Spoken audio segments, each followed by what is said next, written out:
suis Jérémy Boudour, je suis médecin urgentiste et généraliste, tout comme Arnaud de Villard, qui est lui aussi médecin urgentiste et généraliste. On se connaît depuis la première année de la fac de médecine et nous sommes tous les deux les cofondateurs d'Omedis, Omedis étant une innovation organisationnelle pour trouver une solution aux patients qu'on avait à gérer à l'époque quand nous étions chef de pôle urgence SAMU réanimation de l'hôpital de Troyes et qui venaient échouer dans notre salle d'attente des urgences pour une problématique de médecine générale. C'est comme ça que l'histoire est née.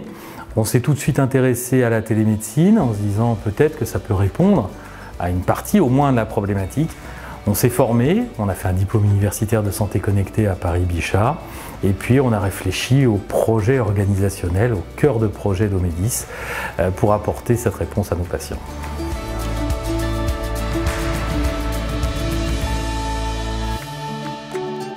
Omedis, c'est une innovation organisationnelle. On ne va pas fabriquer un outil et c'est déjà ce qui nous différencie dans le monde de la télémédecine.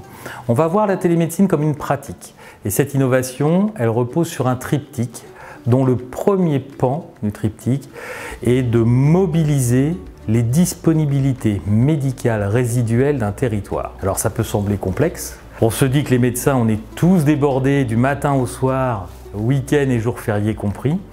Mais finalement, dans chaque territoire, vous allez avoir des disponibilités médicales résiduelles, sauf que ces disponibilités, elles ne sont jamais au bon moment et jamais au bon endroit. Alors la télémédecine va les ramener au bon endroit et un peu d'organisation, ça va les ramener au bon moment. La première des choses à bien expliquer, c'est quels sont les patients qu'on va prendre en charge. On va s'intéresser à la prise en charge des patients qui ont encore un médecin traitant, mais qui n'est pas disponible dans le délai adapté. Vous avez 39 de fièvre, on ne peut pas vous donner un rendez-vous dans 10 jours. Il faut régler le problème dans les 24-48 heures. Et puis surtout, on va s'intéresser à ces patients qui sont parfois en renoncement aux soins, ceux qui n'ont plus de médecin traitant, qui n'arrivent pas à trouver de suivi et qui parfois sont très fragilisés par une maladie chronique. Et bien ceux-là, on va les suivre et on va les accompagner à retrouver un médecin traitant dans leur secteur d'habitation. Donc on va mobiliser du temps médical pour ces patients dans un nouveau modèle de cabinet médical enregistré à l'ordre des médecins. Et ce cabinet médical, il a cette particularité d'accueillir, d'agréger les disponibilités médicales résiduelles. Et il a la particularité d'accueillir des médecins, mais de ne pas accueillir physiquement de patients. Pourquoi? Parce que les médecins qui sont au sein de ce cabinet, ils vont exercer la télémédecine à travers une pratique particulière qui est la téléconsultation assistée et augmentée. Quand on parle de télémédecine, on pense tout de suite à la téléconsultation qui est faite sur son smartphone ou sur une tablette. Mais vous verrez que les études disent que ça, c'est réservé finalement à une patientèle plutôt jeune, plutôt geek et plutôt urbaine. Nous, on est territoire. On va s'intéresser aux déserts médicaux, aux milieux ruraux et parfois aux personnes qui sont un petit peu plus âgées que dans les villes. Donc on va leur proposer d'avoir accès à la télémédecine. Mais pendant la téléconsultation, tous nos patients sont accompagnés par un professionnel de santé. C'est un infirmier, c'est un pharmacien, mais ils sont toujours accompagnés par un professionnel de santé. Et en plus, on ne va pas faire juste une visio avec les patients, on va utiliser des dispositifs médicaux connectés qui vont pouvoir nous servir à les examiner à distance. Un stéthoscope connecté, un otoscope connecté, une caméra à main. Et avec ce modèle, on va pouvoir voir à peu près 80% des présentations cliniques de médecine générale, c'est-à-dire que dans 8 fois sur 10, vous souffrez de quelque chose qui dépend de la médecine générale, et bien on va vous pouvoir répondre complètement à votre problème par la téléconsultation assistée et augmentée. Et comment, une fois que j'ai mobilisé ce temps médical et que j'exerce cette pratique de la télémédecine, comment je vais la distribuer dans les territoires? Eh bien on a créé un réseau de relais santé dans les territoires, dans les campagnes, en plein centre du village. C'est un lieu physique au sein duquel le patient se rend, en recours de son médecin traitant quand il n'a plus de médecin traitant. Et il est accompagné par un professionnel de santé et il bénéficie de cette téléconsultation en toute sécurité. Et ce lieu physique, il garde une teinte santé. C'est le cabinet infirmier, c'est la pharmacie rurale, c'est la maison de santé, c'est l'EHPAD pour les résidents, c'est le domicile aussi pour les plus fragiles non mobilisables du domicile et qui vont être accompagnés par les infirmiers de secteur.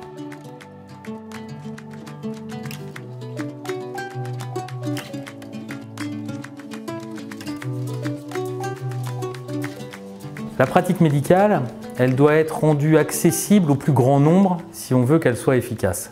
Et la téléconsultation telle que nous la prônons, c'est-à-dire qu'avec un patient qui est assisté avec des dispositifs qui permettent de faire une partie de l'examen clinique, elle est non seulement très acceptée par nos patients, aujourd'hui plus de 97% de nos patients sont satisfaits dans les questionnaires de satisfaction qui nous réadressent, mais surtout elle a un vrai impact dans les territoires parce qu'elle est coordonnée avec l'ensemble des filières de soins dans les territoires. C'est-à-dire que on va se transmettre des comptes rendus avec les médecins traitants, on va se transmettre des comptes rendus avec les spécialistes, on va se réadresser les patients en fonction des besoins dans les territoires et surtout on va être coordonné entre professionnels de santé et ça c'est assez rare. On va être coordonné avec l'infirmière du village, on va être coordonné avec le pharmacien du village et ça c'est un modèle qui permet d'avoir un vrai impact sur l'accès aux soins. L'acceptabilité de la pratique de la télémédecine, elle n'est pas envisagée côté patient.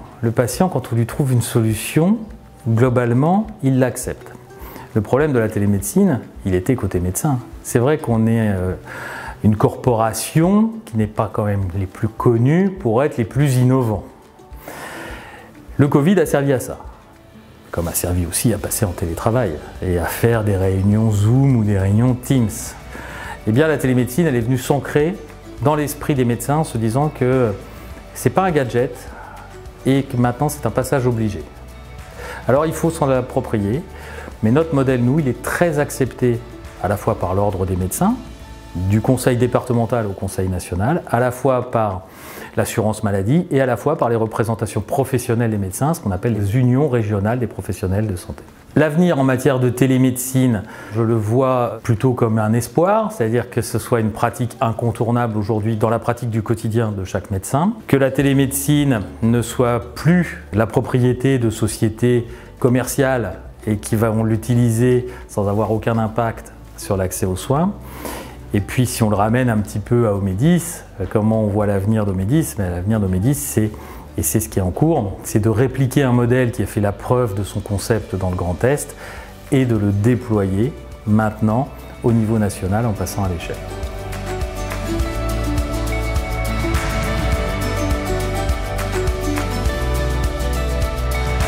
L'histoire de Crédit, du partenariat avec Crédit Agricole, c'est une préoccupation commune. C'est de venir apporter une solution dans le territoire, souvent rural et souvent pour des populations qui n'ont plus de solution, que ce soit l'accès aux soins, qui est une des premières préoccupations, que ce soit l'accès à l'éducation, que ce soit l'attractivité du territoire. Nous, on va se préoccuper de l'accès aux soins.